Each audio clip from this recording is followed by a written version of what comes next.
Okay guys, just some information on using Desmos. So if you would like to have a look at this video, it's really going to help you a fair bit out with your assessment task, hopefully. So you need to go into Desmos, just type it into Google.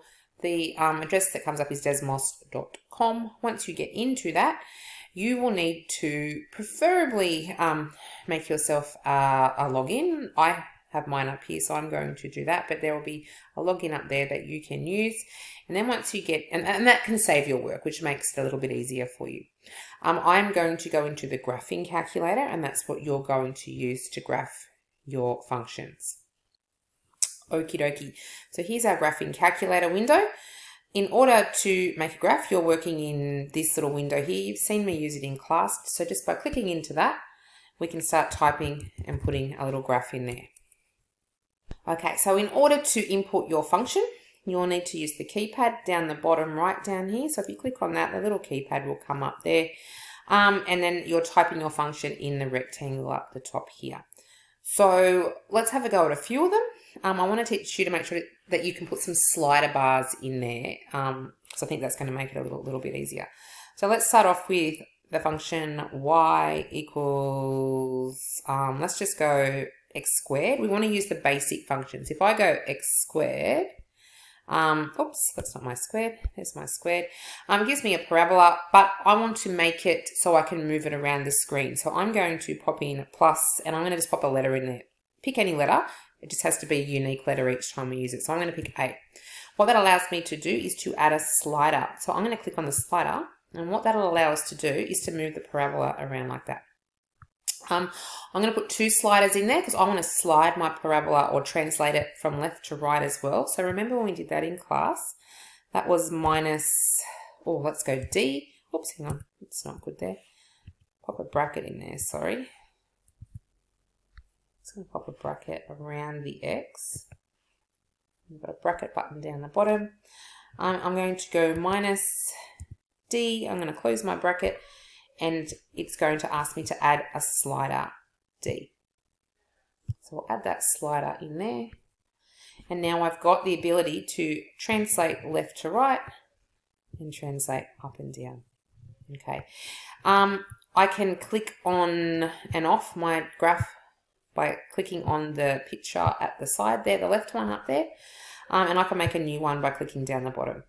If you wanted to make multiple parabolas, because you might want to put a couple in there, just redo that parabola equation and use different letters for your slider so that it can be a unique one. So let's pop another one in there. Let's say, for example, this time we want to go y equals minus x.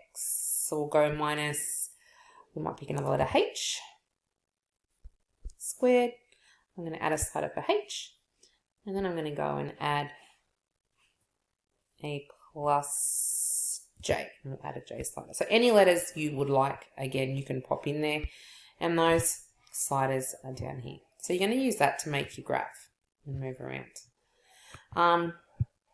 You can do that for any equation, but you just want to make sure that you're adding the generic equation form in there. So not putting in, for example, into my equations a +2 or a -3, but plus or minus a letter. Let's have a go. Add another one. Okay, I'm going to add a hyperbola in here now, and I'm going to add a slider to the hyperbola. So let's go y equals. Now to add the hyperbola, I don't have a fraction bar button in there, so we're going to use divided by. So to add the 1 over x, I'm going to go 1. I'm going to click on the divided by key, and that gives me the function in the form that I want. So I'm going to pop on the bottom x minus w, for example, just picked another letter. And that will allow me to move my hyperbola around. We could also, in that hyperbola equation, go and add and plus another letter. I'm going to go add plus, for example, t. You can pick any letter, and now I can slide it up and down, side to side. I could go back and put a -1 in, and that would change the quadrants of the second and the third. So there's that one as well. The other thing I wanted to show you, I'm going to go back up to the top to my first parabola equation. I can actually, and you're going to need to do this, I'm going to need to restrict the domain and range, and to do that I need to use my curly brackets. Now they're not down the bottom here, but in your keyboard on your computer you'll find a curly bracket. If I was to restrict my range in there, in my curly brackets, I would put, for example, y is, I don't know, less than or equal to 2, for example, and close my curly brackets. And then you can see that this parabola, my positive parabola, is now restricted to 2 as the maximum value for y. I might go and do my other one. This is only if you want to use that section. You probably will for your assessment. You need to do something like that. So curly brackets, let's restrict my other one. Let's make the domain. See if we can play around with that. Actually, no, that's not going to help us. Let's do y again. Y is greater than or equal to, this time, 0, for example. And it's changed my graph there. I can move it around and do all sorts of stuff with it. So there's some ideas to help you out with your assessment task. We have not done circles yet. We will do that in class soon, but I will pop the circle equation in there anyway. So if you're watching the video before we've done circles in class, you'll just have to watch it again afterwards. So a genuine basic circle is x squared plus y squared equals our radius squared, which I'm going to pop in as a letter. I'm going to add a slider. So that's my circle. It can get bigger and smaller. However, I think we've asked you not to do one at the center with center 0, 0 in our assessment task. So I'm going to go and play around and pop some sliders in there. I don't think we've used k yet, have we? X minus k squared, and then I'll just change our center. Again, we've done all this in class. I've been using this Desmos in class to help you.